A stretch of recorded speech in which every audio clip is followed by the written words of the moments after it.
What people need to understand is not only is the marketing spend for something like Demon Slayer $10 million. That's probably what Sony spent to get it into North America. Japan didn't have to spend much to market it in Japan. Every living, breathing human being in Japan knows what Demon Slayer is. You're talking about a budget. This movie, I'll put it this way. All 3 Infinity Castle movies, part of this saga, I bet they didn't spend $30 million on all 3 of them to make them. And Sony didn't spend but $10, $12 million to market the sucker. These people are printing money.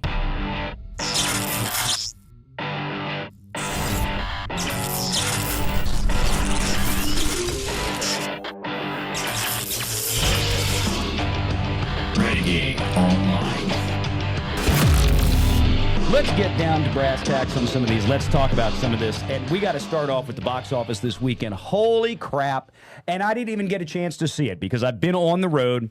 And my oldest daughter, she's a junior in college now, big anime nerd. She loves Demon Slayer. She got me into it years ago. And I mean, I was, I liked anime since I was younger. And then I kind of got out of it as I got to be an adult, just didn't follow it as much. And then my oldest child really got into it and pulled me back in. I love Demon Slayer. I think, is one of the best mangas and best animes that exists, bar none. The first of the last part of the last part of the arc, the last arc in Demon Slayer is Infinity Castle, where the final battle against the big bad guy finally takes place. This movie that came out this weekend is the first of 3 of the Infinity Castle saga. And this thing is redonkulous. I mean, I thought the Mugen Train arc movie did bonkers numbers. This thing is just a whole nother level of crazy. And I want to talk about this because I'm going to tell you what, this is the kind of thing, when you look at this, we're talking about this kind of thing as if this is like a Disney movie. It's not. Think about this right now. The 2 biggest things on earth when it comes to animated production, the biggest animated film of all time in terms of people watching it. Okay, granted, it wasn't at the box office, but just I think rabid popularity. I think it's bigger than Frozen. K-pop Demon Hunters, bar none. Especially when you look at it at a global scale. K-pop Demon Hunters, right? Then you got Demon Slayer. So you've got basically a K-pop Korean drama is the biggest movie on Netflix, and one of the most popular animated series on the planet. And now another movie is Japanese. It's anime, and it's Demon Slayer. Where Disney? Where yet? But let's talk about this. I mean, it goes to show. And again, Demon Slayer is distributed through Crunchyroll, which is Sony. So it's again, you look at Sony right now, guys. Sony did K-pop Demon Hunters, and Sony is doing the distribution work for a lot of anime because they got Crunchyroll. And that includes Demon Slayer. Sony's box office numbers have been horrible, but man, when it comes to this stuff, they're winning. So let's talk about this. This from Nancy Tartaglione, but I want to get to the domestic box office first. Here from Anthony D'Alessandro, Demon Slayer Infinity Castle. Huge, with a $70 million opening, a record for anime and Crunchyroll. 6th best for September, Sony's biggest year to date. You got to understand that, and I'm going to look, this was published at 7:04 a.m. Let me go back and look, because I don't know if Anthony did another one since then. This movie has been blowing through its estimates since Wednesday, like crazy. No, that's the last one we've got. The other one is from Nancy on the International, so let's stay with this one. Let me show you what I'm talking about. Demon Slayer, Kimetsu no Yaiba, Infinity Castle had quite the robust yesterday, north of $21 million, which will get the Crunchyroll movie to a massive $70 million opening. I cannot tell you how bonkers that is for this film.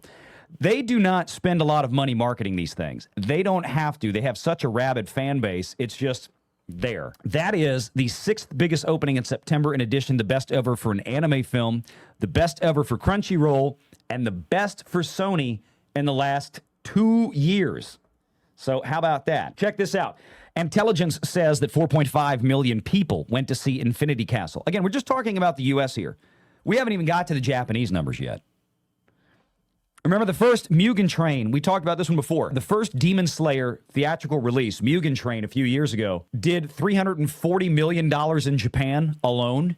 And we told you how if you scaled that up to a population equivalent of the United States. Japan had at the time about 38% the population of the United States. If you took that box office of 325, whatever it was, we did the math back then, it was about 350, I think, Japan alone. If you scaled that up to a U.S. population, it would be over a $1 billion domestic-only box office. It was basically, in terms of Japan, when you scale it, it was bigger than The Force Awakens was here in the United States. This thing looking like it's going to be even bigger. So this is what we're talking about here, kids. 4.5 million people in the U.S. or North America alone went to see Infinity Castle, shelling out an average ticket price of $14.56. That's pretty good for an anime. For general, and $17.91 for PLF. I've got to get to see this thing in PLF. I'm gonna go one night this week. I'm gonna have to because I didn't get to go this weekend. While some sources were calling Infinity Castle at these high echelon numbers, the ongoing concern was that the anime narrow audience would reach its limit in an attendance this weekend, which is possible. It could have a rapid slowdown, but even if it does, we'll talk about why ultimately that really doesn't matter. Read per Screen Engine ComScore's post-track, there was very little walk-up business at 33%, with 67% of the audience buying tickets in advance within the last week or more. But at $70 million, it's decidedly more than Mugen Train got in its opening weekend. It's a lot more. You scale it for inflation, you still almost double the figure if memory serves. So the fact of the matter is that even though it didn't get a bunch of walk-up traffic, the fact is from the last theatrical release, then they had more episodes of the anime drop in Japan on television, and then here in the U.S. on Crunchyroll. The audience has exploded for this thing. I mean, it's way bigger than the last one. 2-3 times from what it seems like. So, I mean, again, no walk-up traffic, but the audience got significantly larger. Sources tell me that the audience did expand beyond the core yesterday, meaning Friday and Saturday, evident in great word of mouth and a 98% audience score. Not to mention the movie didn't just play in New York City and Los Angeles core, but the outlier markets as well. Regal Irvine in the OC, still the top grossing venue in the country. 55% of the audience, per intelligence, went to see the subtitled version of Infinity Castle, which is the proper way to watch an anime. And it's especially the proper way to watch this anime. Don't go see the dubbed. I'm sorry, it's just not the same. If you want to experience what's meant to be experienced, then you need to hear Tanjiro and Netsuko. You need to hear them in Japanese. That's it. The original Japanese actors and watch the subtitle. It's not that hard. People complain about it. If you want to go see the dubbed, I'll forgive you. But the proper way to watch these movies is subtitled. And that's great. 55% of the audience went to go see the subtitled version. Good. Good. That's the way it's supposed to be. This all bodes well for moviegoing. Yes, it does, cynics. No one was expecting September to overperform the way it is now with record openings for a Conjuring movie last weekend with last rights at $84 million. And now, the crazy start to Infinity Castle. All good vibes for Paul Thomas Anderson's most commercial movie at $130 million. One battle after another, starting Leonardo DiCaprio, which is already getting great word of mouth ahead of its September 26th opening. Some saying it's so well-paced, it's like Keanu Reeves' Speed.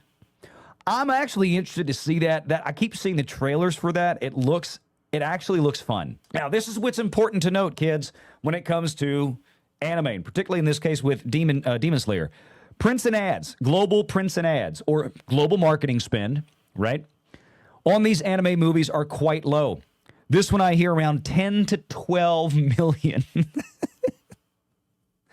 10 to 12 million. In other words, Demon Slayer spends roughly 10% or less to advertise the movie's release than, say, Ilio or Snow White or anything from Marvel. You know, less than 10% of what Disney spends on each of those big films. This is probably going to be, now we don't know what Zootopia 2 is going to do yet, but this is going to be, I suppose, the biggest animated feature of the year at the box office. I mean, Lilo and Stitch was live action, it wasn't really animated. Sony captured the lion's share of the audience on Crunchyroll with their marketing. Streaming service and trailers and ads reaching 17 million. Again, the anime crowd is reached very efficiently, effectively, and cheaply through social media. It's kind of like horror movies, right? The anime crowd, the anime demographic, and I don't mean to say this in the sense that the anime demographic and the horror demographic in terms of age and preference and taste, gender, male versus female, what the ratios are. I don't mean to say that the demographic is the same in that regard, but the demographic has a very similar behavioral pattern between anime and horror movie genre, right? And what I mean by that is horror movies like anime, and we talk about this all the time. We talked about this with Weapons. We talked about this with The Conjuring. These films don't have to spend a lot of money, and they typically do not spend a lot of money. There have been some exceptions to the rule, albeit very rare, but they typically do not spend a lot of money on global prints and ads. They don't have to. That audience is usually easily riled up and always looking for the next thing to come out in the genre. Anime people are always looking for the next anime thing. Horror fans are always looking for the next horror thing to check out. So we're much more forgiving. And I'm not going to say there's going to be another Demon Slayer that puts up Demon Slayer numbers anytime soon. Although I know I think there was a Jujutsu Kaisen movie that they were talking about doing, I know they did one, but it was basically just a repeat of what they already had. It was a handful of episodes. It was a certain arc that was already on television. They just put it in theaters. This is an actual exclusive release. This isn't stuff that's already, these aren't episodes that are on Crunchyroll. These weren't episodes that were already released in Japan either. This is all new. So like the final piece of the arc, my understanding is there's not going to be any more episodic drops for Demon Slayer. This is it. It's 3 movies. So, and that final arc is pretty beefy. So we got to get 3 of them, and they'll probably make $400 million on each one of these films. Now, here's the thing: what people need to understand is not only is the marketing spend for something like Demon Slayer $10 million, right? That's probably what Sony spent to get it into North America. Japan didn't have to spend much to market it in Japan. Every living, breathing human being in Japan knows what Demon Slayer is, and they all watch it, okay? You're talking about a budget. This movie, I'll put it this way. All 3 Infinity Castle movies, part of this saga, I bet they didn't spend $30 million on all 3 of them to make them. To make them. I'll be generous. 50 million.